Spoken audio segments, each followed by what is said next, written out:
Hello everyone, welcome to brain trainer. आज हम लोग जिस टॉपिक को पढ़ेंगे उसमें हम लोग ट्रिग्नोमेट्री के नेक्स्ट पार्ट को पढ़ेंगे। प्रीवियस पार्ट में हम लोगों ने इस चीज को पढ़ा था कि ट्रिग्नोमेट्रिक फंक्शन क्या होता है, ट्रिग्नोमेट्रिक फंक्शन में हम लोग पी बी एच किसको मानते हैं और उससे रिलेटेड कुछ क्वेश्चंस को भी हम लोगों ने सॉल्व किया था। बट आज के क्लास में हम लोग ये देखेंगे कि जब ट्रिग्नोमेट्रिक फंक्शन में कुछ वैल्यूज आ जाते हैं रिलेटेड टू द एंगल और वी कैन से थीटा, यानी जब थीटा से रिलेटेड कुछ एंगल्स के वैल्यू हमें मिलते हैं जैसे 0 degree, 30 degree, 45 degree, 60 degree, 90 degree, तो फिर हम इसको सॉल्व किस तरह से करते हैं और इसके वैल्यूज का मान यानी इसका वैल्यूज कैसे निकालते हैं, इस पे आज हम लोग बात करेंगे।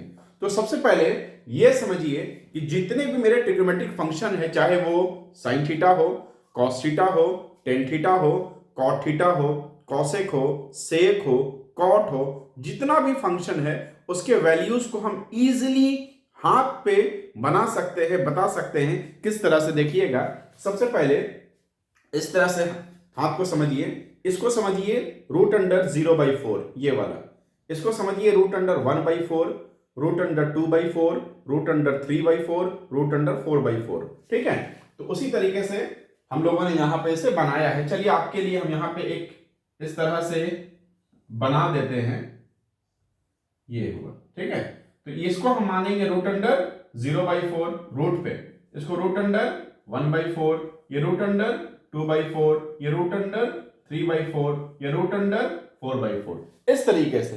अब इस बात को यहां पे समझिए, रूट अंडर, अच्छा ये है किसके लिए, ये है साइन थीटा के लिए। ठीक है, तो रूट अंडर 0/4 का वैल्यू क्या हो जाएगा, यानी 0 का वैल्यू हो गया 0, 1/4, 1 का रूट तो 1 हो गया, 4 का root 2, root under 2/4, root under 2/4 का मतलब होता है ये दोनों जब रूट पे है 2 से 4 क्या होगा, कट जाएगा, नीचे बचा यानी रूट अंडर 1/2, तो 1 का रूट तो 1 हो जाएगा, 2 का रह जाएगा रूट 2 यानी 1/√2।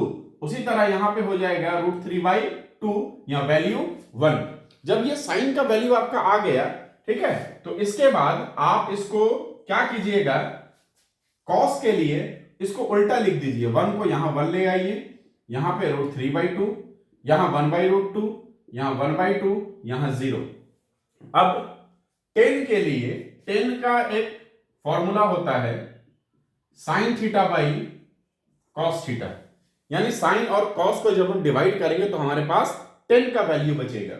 तो अब देखिए यहां पे 0/1 which is 0, 1/2 divided by root 3/2, 2 cut गया, 1/√3, 1/√2 divide by 1/√2 1, root 3/2 divide by 1/2, 2 cut गया, √3, यहां पे 1 डिवाइड बाई 0, 1 डिवाइड बाई 0। जब भी हम किसी नंबर को 0 से डिवाइड करते हैं तो ये डिवाइड नहीं हो सकता है, इसीलिए हम इसको लिखते हैं इन्फिनिटी, मतलब इसका वैल्यू इन्फिनिटी में आएगा, ये सॉल्व नहीं होगा, इसीलिए यहां पे क्या हो गया, इन्फिनिटी। अब आइए कॉसेक, कॉसेक एक्चुअली साइन का उल्टा है, हम लिख सकते हैं cosec theta equals to 1/sin theta, यानी जो भी मेरा साइन का वैल्यू है उसका रेसिप्रोकल कर दीजिए, व्युत्क्रम कर दीजिए। ठीक है, तो 0 मतलब क्या है, 0/1 है वो। ठीक है, अब इसका उल्टा क्या होगा, 1/0 विच इज इंफिनिटी, तो यहां पे क्या हो जाएगा, इंफिनिटी। 0 का उल्टा हमेशा इंफिनिटी होगा। अब आइए 1/2 का उल्टा 2, √2 का 1/√2 का √2, रूट 3/2 का 2/√3 और 1 का उल्टा 1। अब सिंपली इसको उल्टा इसी तरह से लिख दीजिए जिस तरह साइन और कॉस में आप लोगों ने किया था। अब कॉट किसका उल्टा है, कॉट है 10 का उल्टा, तो 10 का वैल्यू जो है उसका रेसिप्रोकल हम लोग करेंगे, तो 0 का उल्टा क्या हो जाएगा, इंफिनिटी। इसके बाद 1/√3 का उल्टा हो जाएगा √3, 1 का उल्टा 1, √3 का उल्टा 1/√3, इंफिनिटी का मतलब है 1/0, इसका उल्टा हो जाएगा 0/1 विच इज 1। तो ये आपका वैल्यू है। ठीक है, आप इसका स्क्रीनशॉट ले लीजिए और इसको प्रॉपर तरीके से याद कर लीजिए ताकि हम लोग इसको मैथ्स में बनाते वक्त इसको यूज में ले सकें। ठीक है, अब आइए इससे रिलेटेड आपको कुछ क्वेश्चंस बताते हैं।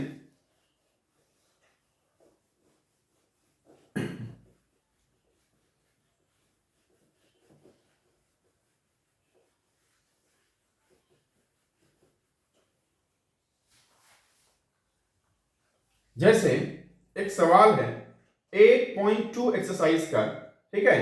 पहला नंबर सवाल आपको बता रहे हैं sin 60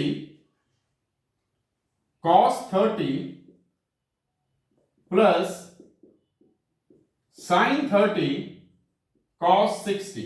समझिएगा, अब sin 60 का वैल्यू क्या है? अगर आप लोग वो चार्ट पे देखेंगे 0, 1/2, 1/√2, √3/2, कहां जा रहे हैं हम लोग?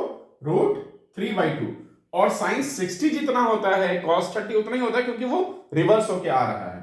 तो multiply by √3/2 plus sin 30 1/2 multiplied by cos 60 ये भी 1/2।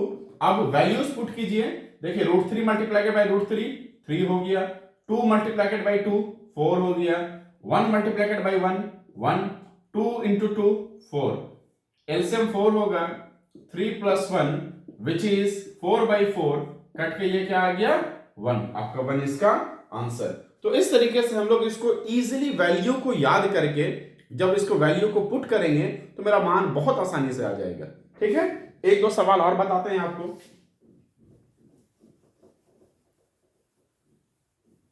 जैसे इसमें एक बहुत इंपॉर्टेंट एक सवाल है, वो सवाल है इफ अगर 10a plus b equals to √3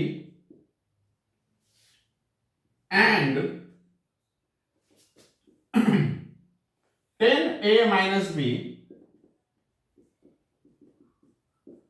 equals to 1/√3,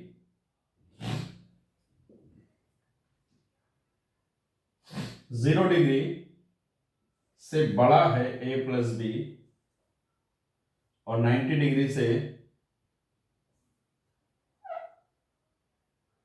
छोटा और इक्वल्स टू के बराबर है, और a is greater than b, find a and b। इस तरीके से एक सवाल है। तो एक बात को यहां पे ध्यान से समझिए, यहां पे जब 10 है तो इस तरह भी 10 होना चाहिए, तभी हम LHS और RHS में कुछ वैल्यूज को काट पाएंगे या बना पाएंगे। तो अगर हम देखें tan थीटा में √3 कहां पे आता है, तो अगर आप याद कीजिएगा 10 में अगर हम वैल्यूज में जाते हैं तो 60 डिग्री का मतलब होता है √3, यानी हम इसको लिखेंगे 10a plus b equals to 1060 degree. उसी तरह अभी जब अगले को बनाएंगे वो भी बताएंगे। अब देखिए यहां पे 10 यहां पे 10 कट गया, बट अब इसको काटिएगा नहीं क्योंकि ये कोई वैल्यू नहीं है, ये ट्रिग्नोमेट्रिक फंक्शन है, ये एक्चुअली रेशियो है, ठीक है।